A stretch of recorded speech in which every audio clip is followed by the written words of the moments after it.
en el libro de Ruth, capítulo número 3. Y vayan al versículo número 6. Les recuerdo que en el contexto, Noemí, la suegra de Ruth, ha visto la mano de Dios en su misericordia y cómo Dios le ha favorecido a Ruth. Y como decimos, ¿verdad? En nuestros países, a ella se le prendió el foco, ¿verdad?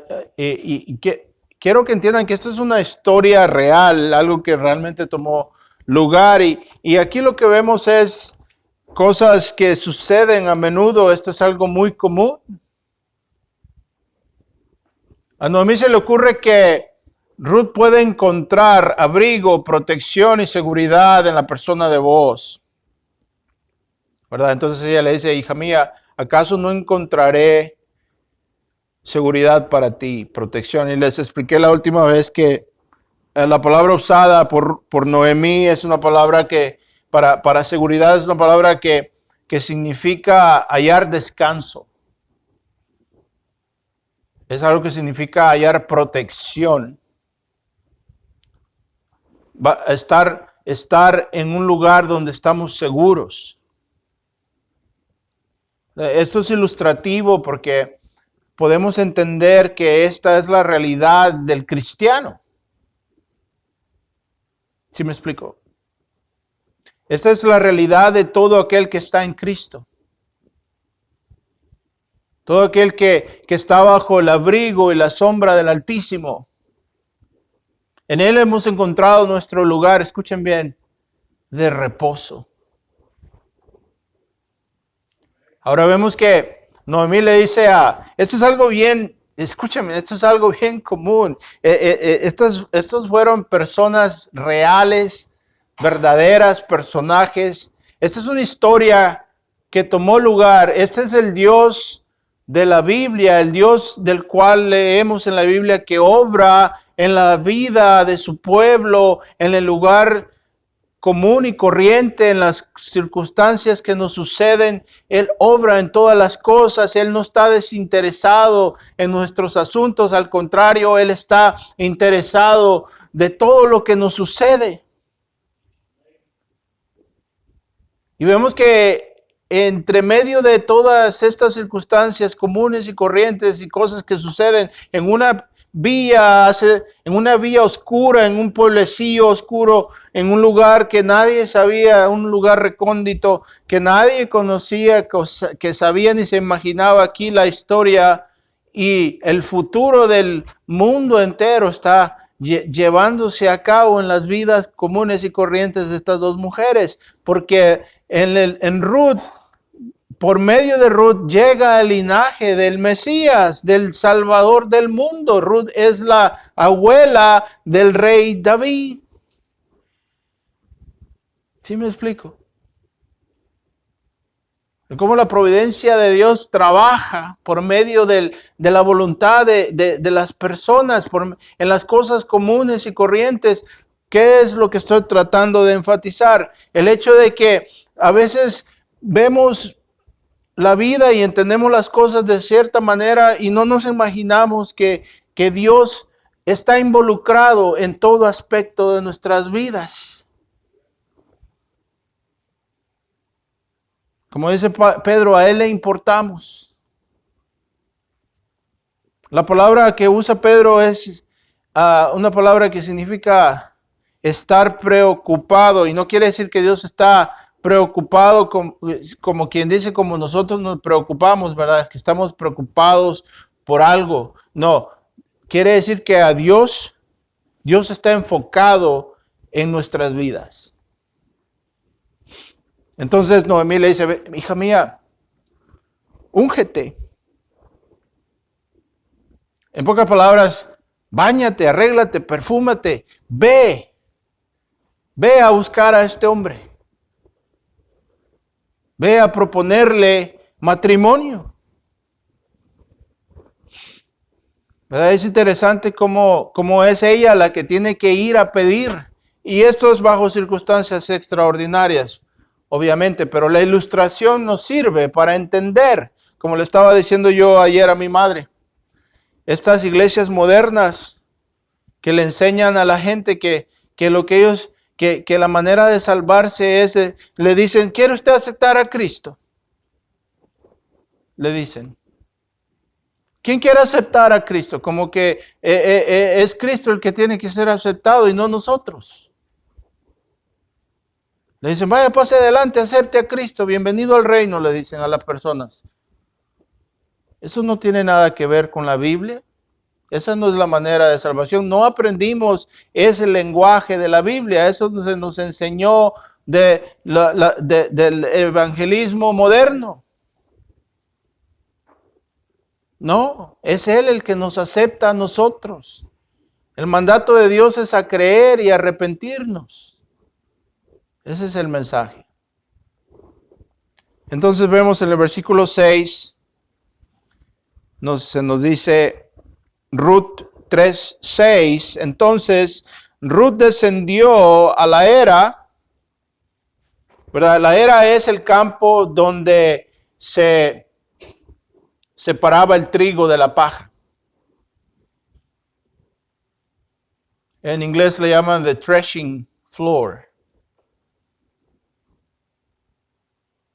Y Ruth desciende y allí estaban Booz y sus trabajadores.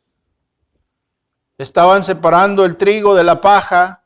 Estaban procesando la cosecha para poner el grano en canastos o en costales o en sacos, como le llamamos. Y es un trabajo arduo. Entonces se nos dice que Ruth descendió a la era e hizo todo lo que su suegra le había mandado. Es decir, como decimos, ¿verdad? Se arregló. Se arregló ella, se puso bonita. Y no piensen sensualmente, pero de una manera digna, me explico. Y en el versículo 7 se nos dice que cuando Booz hubo comido y bebido y su corazón estaba contento, ¿verdad? Que esto es bien común, ¿sí me explico? Estas son personas reales que existieron, ¿verdad? Dice, cuando Booz hubo comido y bebido y su corazón estaba contento, ¿verdad? Esto es bien carnal. Fue a acostarse al pie del montón de grano, ¿verdad? Entonces, yo me familiarizo con esto porque cuando como algo que me satisface, ¿verdad? De hecho, mi esposa y yo fuimos a cenar, a celebrar nuestro aniversario, 18 años de casados. Y después de que nos comimos un pedazo de pastel de chocolate bien sabroso. Si me hubiesen traído una cobija ahí en ese momento, me hubiese metido debajo de la mesa y hubiera quedado dormido. Esto es lo que sucede con Booz. El hombre está cansado, come, se duerme, ¿verdad? Se va y se acuesta. Y en el versículo 8 vemos que dice, sucedió que a medianoche el hombre se asustó, ¿verdad? Imagínense, te vas y te acuestas y a medianoche sientes un bulto enseguida de ti. ¿Qué sucede? ¿Verdad? Y se volvió y he aquí que una mujer estaba acostada a sus pies. Y la reacción de él le pregunta quién eres. Ella respondió, soy Ruth, tu sierva. Extiende pues tu manto sobre tu sierva, le dice, porque eres uno de nuestros parientes cercanos. Entonces Booz le dijo, bienaventurada seas del Señor, hija mía, has hecho tu última bondad mejor que la primera, porque no has ido en pos de los jóvenes, ni de los viejos, sean pobres o ricos. Ahora, hija mía, no temas, haré por ti todo lo que me pidas, pues todo mi pueblo y la ciudad se sabe que eres una mujer virtuosa. Ahora bien, es verdad que soy pariente cercano, pero hay un pariente más cercano que yo, uno que es más cercano que yo. Quédate entonces esta noche y cuando venga la mañana, si Él quiere redimirte, bien, pues que te remida. Pero si no quiere redimirte, entonces yo te redimiré. Vive el Señor, que lo haré. Acuéstate hasta la mañana. Y nos dice el texto que ella se acostó a sus pies hasta la mañana y se levantó antes que una persona pudiera reconocer a otra. Es decir, cuando todavía estaba oscuro, se levantó y él le dijo que no se sepa que ha venido mujer a la era. ¿Verdad? Él la está protegiendo a ella y les voy a explicar por qué. Y él le dijo, dame el manto que tienes puesto y sujétalo. Y ella lo sujetó y él midió 6 medidas de cebada y se las puso encima. Entonces ella entró a la ciudad. Cuando llegó a donde estaba su suegra le dijo, ¿cómo te fue, hija mía? ¿Verdad? Podemos ver la anticipación de Noemí, ¿verdad? Quiere saber qué sucedió.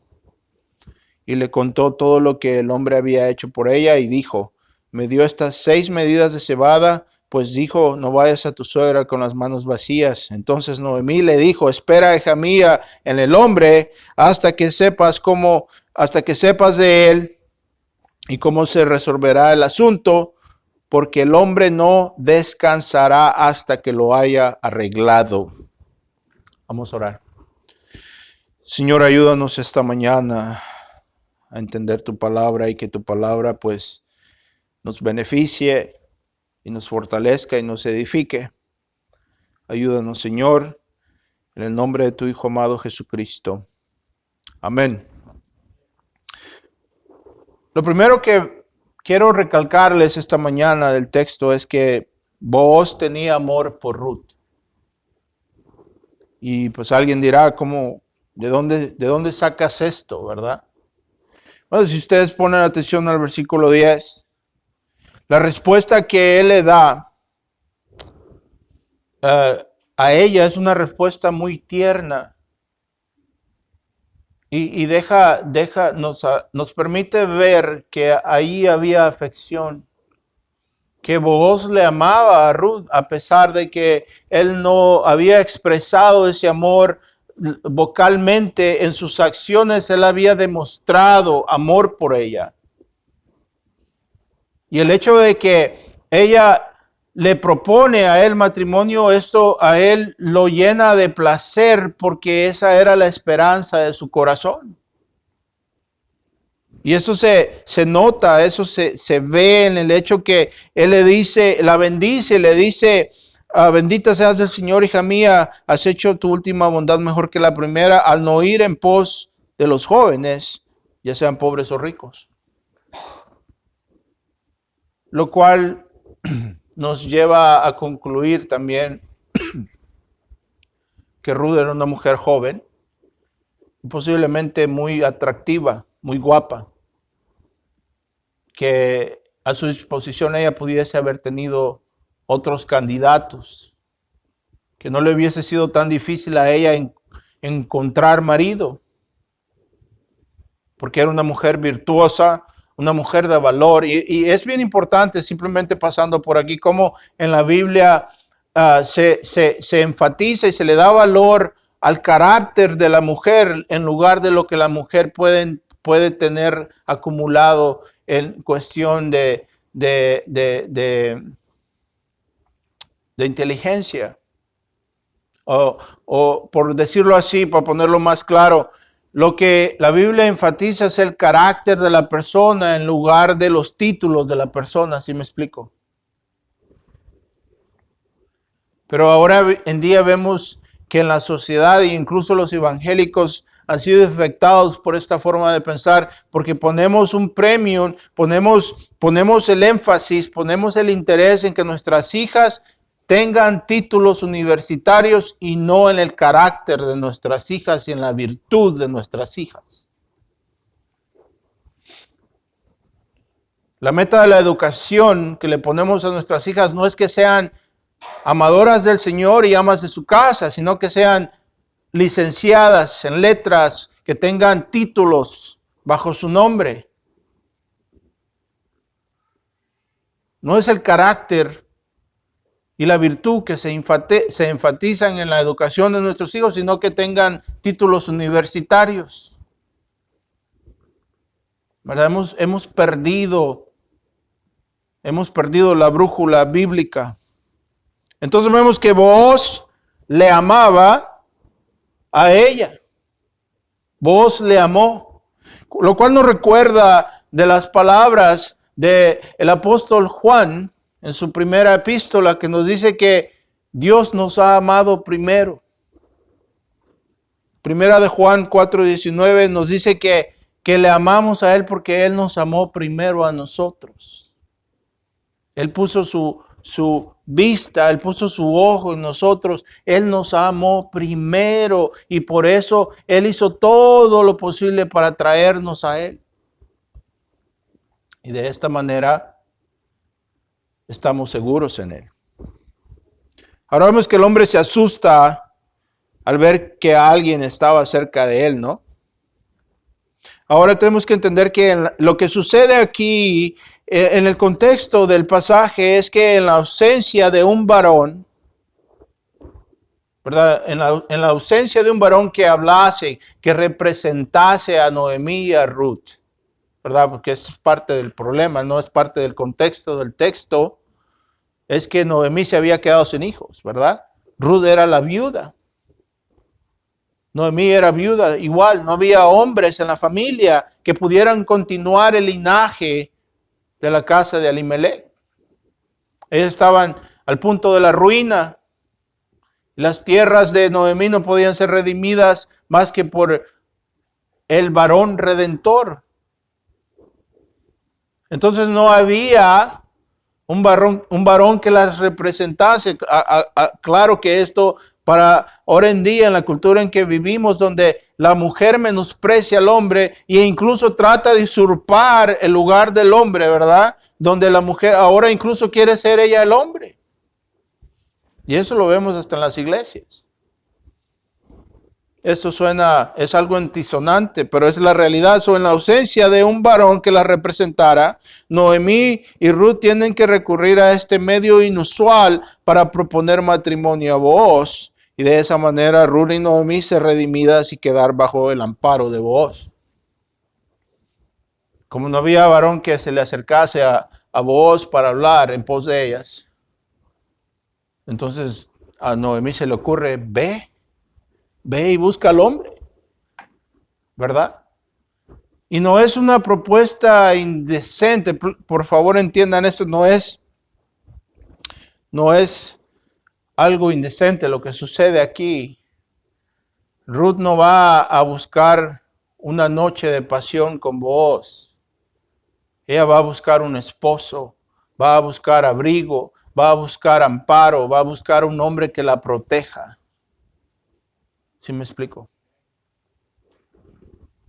Entonces vemos que Noemí le dice, levántate, le dice, pues ve y úngete y ponte tu mejor vestido y baja a la era. ¿Verdad?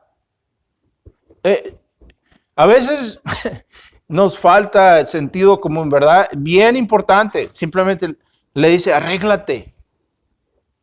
Vas a ir a pedir matrimonio. No te vayas así. ¿Verdad? Algo muy, muy sencillo, muy común, ¿verdad? Ponte bonita. Algo bien común, bien terrenal. Pero no te des a conocer al hombre hasta que haya acabado de comer y beber. Espérate que esté, no lo vayas a interrumpir cuando está trabajando. Déjalo que coma y se relaje. ¿Verdad? Es cosa de sentido común. Ahora vemos que había alguien más que tenía derecho sobre Ruth, ¿verdad? Había otro pariente. No se nos da el nombre de este individuo, pero él era alguien más cercano que Booz.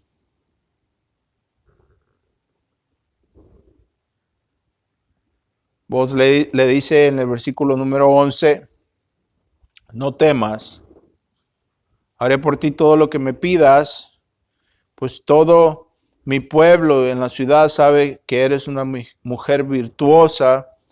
Y en el versículo 12 le dice, ahora bien, es verdad que soy pariente cercano, pero hay un pariente más cercano que yo. Ahora esto es ilustrativo, escuchen bien.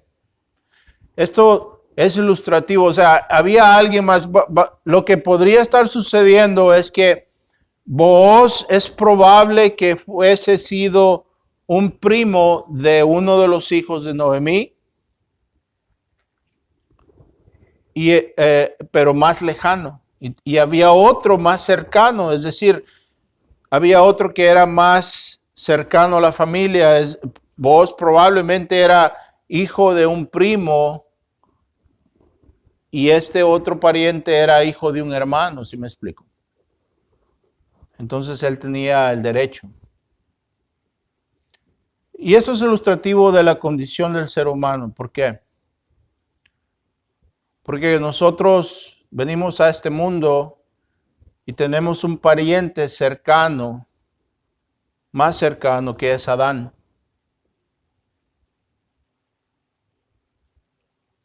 Y por Adán tenemos el derecho a la ira de Dios, si me explico. Por Adán tenemos el derecho a la ira de Dios. Esa es nuestra heredad. Esa es nuestra herencia. That is our heritage. Esa es nuestra herencia, nuestra heredad, la ira de Dios por medio de Adán. Es el que tiene el derecho a nosotros. ¿Sí me explico? Pero hay otro pariente, otro redentor. Hubo otro que vino a esta tierra y tomó la carne.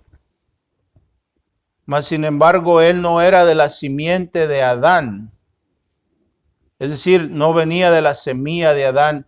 Él no era de la seed. He was not from the seed of Adam.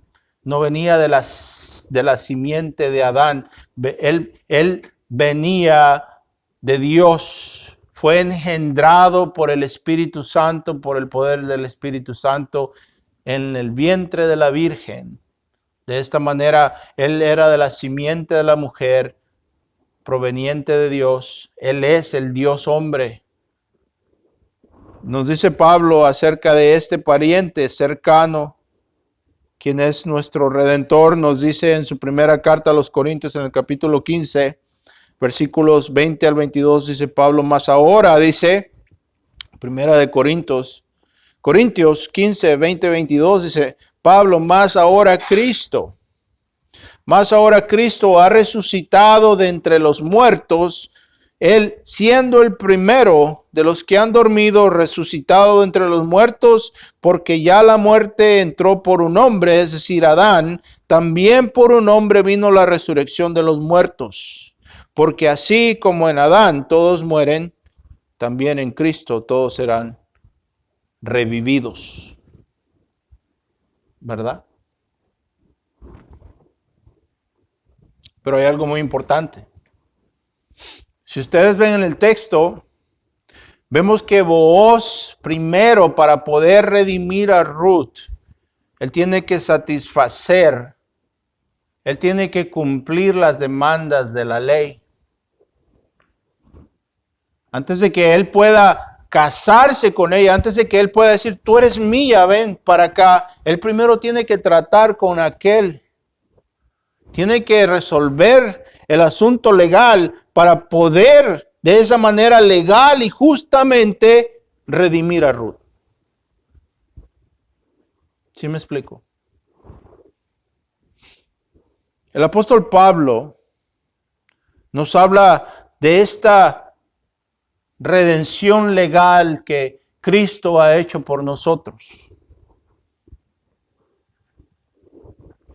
Nos dice en Romanos 8, nos dice Pablo, pues lo que la ley no pudo hacer, lo que la ley no tenía el poder de hacer, ya que siendo débil por causa de la carne, esto mismo Dios lo ha llevado a cabo por medio de enviar a su propio Hijo en la carne, en semejanza de la carne pecaminosa y como ofrenda por el pecado. Dios condenó el pecado en la carne de su Hijo para que el requisito de la ley se cumpliera en nosotros. Nosotros que no andamos conforme a la carne, sino conforme al Espíritu. Al igual que Ruth, también nosotros de esta manera tenemos necesidad que alguien nos redima. Al igual, ese redentor tiene que ser alguien que sea nuestro pariente. Por eso Cristo tomó la carne. Vos primero tuvo que cumplir con la ley y los requisitos para poder legalmente redimir a Ruth. Así que al igual, Pablo nos dice que Dios, y por medio de Cristo, ha cumplido todo lo necesario para que por medio de Él podamos ser redimidos. ¿Sí entienden? Esa es una doctrina muy importante de la iglesia, del cristianismo. Ustedes tienen que entender que el que ofendió a Dios fue un hombre. Fue uno de nosotros. Entonces, por consecuencia, tenía que ser también un hombre el que nos reconciliase con Dios para que fuese válido. ¿Sí me explico? Tenía que ser un hombre como nosotros que nos reconciliase, que nos reconcilie con Dios, porque fue uno de nosotros que ofendió a Dios. ¿Sí me explico? Entonces, como nuestro pariente redentor Cristo vino a la tierra, se convirtió en un hombre y cumplió todos los requisitos de la ley, todas las demandas de la ley, todos los estipulamientos de la ley, para que de esta manera poder satisfacer a Dios, más se presentó ante el Tribunal Supremo de Dios y allí recibió el cargo de nuestros pecados. En su cuerpo recibió el castigo que nosotros nos merecemos. Tomando nuestro lugar en esa cruz del Calvario, Cristo recibió nuestro castigo, nos representó ante Dios, recibiendo de esa manera la culpabilidad que nosotros tenemos y el castigo que merecemos. Cristo sufrió en esa cruz una eternidad de castigo y humillación, tomando nuestro lugar de esa manera, satisfaciendo todo requerimiento y justicia de la ley de Dios, para que así Dios y la ira de Dios Santa fuesen satisfechos, muriendo nuestra muerte en esa cruz, siendo entonces sepultado, acorde a las Escrituras, resucitado entre los muertos al tercer día, acorde a las Escrituras, de esta manera resucitado en la carne. Ahora Él vive y manda a todo el mundo a creer y arrepentirse. Y de esta manera Él ha redimido a aquellos que en Él creen. El tiempo se me acaba, pero quiero leerles este pasaje para terminar. Hebreos 7:20 nos habla acerca de la superioridad y la suficiencia de nuestro pariente redentor. Escuchen bien. Hebreos 7, empezando en el versículo 22, hablando de la superioridad y la suficiencia de Cristo, el autor nos dice: por esto mismo Jesús ha venido a ser fiador de un mejor pacto, dice. Los sacerdotes que fueron anteriores, puesto que eran muchos y tenían que ser reemplazados porque la muerte les impedía continuar, pero Él conserva su sacerdocio inmovible, puesto que Él permanece para siempre, por lo cual Él también es capaz de salvar para siempre a los que por medio de Él se acercan a Dios. Y la pregunta es, ¿por qué? Escuchen bien, versículo 25. Por lo cual, dice, Él también es capaz de salvar para siempre a los que por medio de Él se acercan a Dios. Y yo pregunto, ¿por qué? La respuesta nos es dada al final del verso. Dice, puesto que Él vive para siempre, perpetuamente para interceder por ellos. Los sacerdotes morían y tenían que ser renovados todo el tiempo y tenían que sacrificar por ellos, por sus pecados de ellos y por los de los otros. Y era algo constante, por eso es que todos los años había sacrificios en el templo. Pero Cristo fue sacrificado una vez y para siempre. Y su sacrificio es más que suficiente y permanece y permanecerá. Y nuestra seguridad entonces está segura para siempre en Él, porque Él vive para interceder por nosotros. Qué bendición más grande, ¿no? Tenemos un sacerdote, un representante, un redentor que nunca cesará de interceder por nosotros.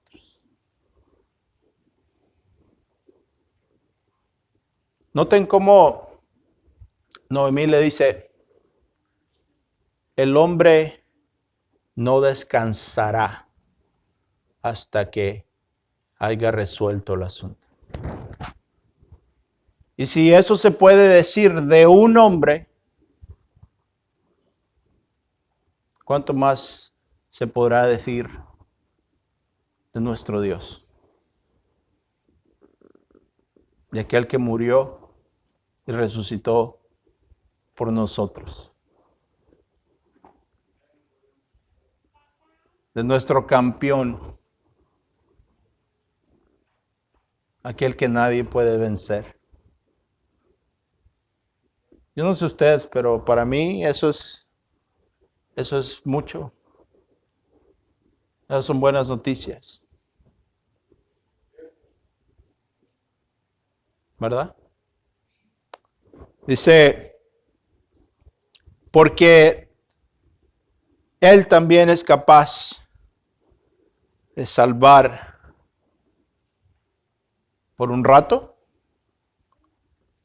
del problema que tenemos ahorita, del cáncer, pero no de otras cosas, de la ira de Dios, por un momento, para siempre, para siempre. Ese es el Dios vivo, ese es nuestro Dios, es nuestro campeón, el que intercede por nosotros, el que está a la diestra del Padre, intercediendo cada vez que Satanás viene a acusarnos delante de Dios. Él dice, yo morí por ellos, yo pagué el precio. ¿Verdad? Vamos a orar. Gracias te damos, Señor. Gracias por la suficiencia del Salvador. Y que tu palabra, Señor, es poderosa.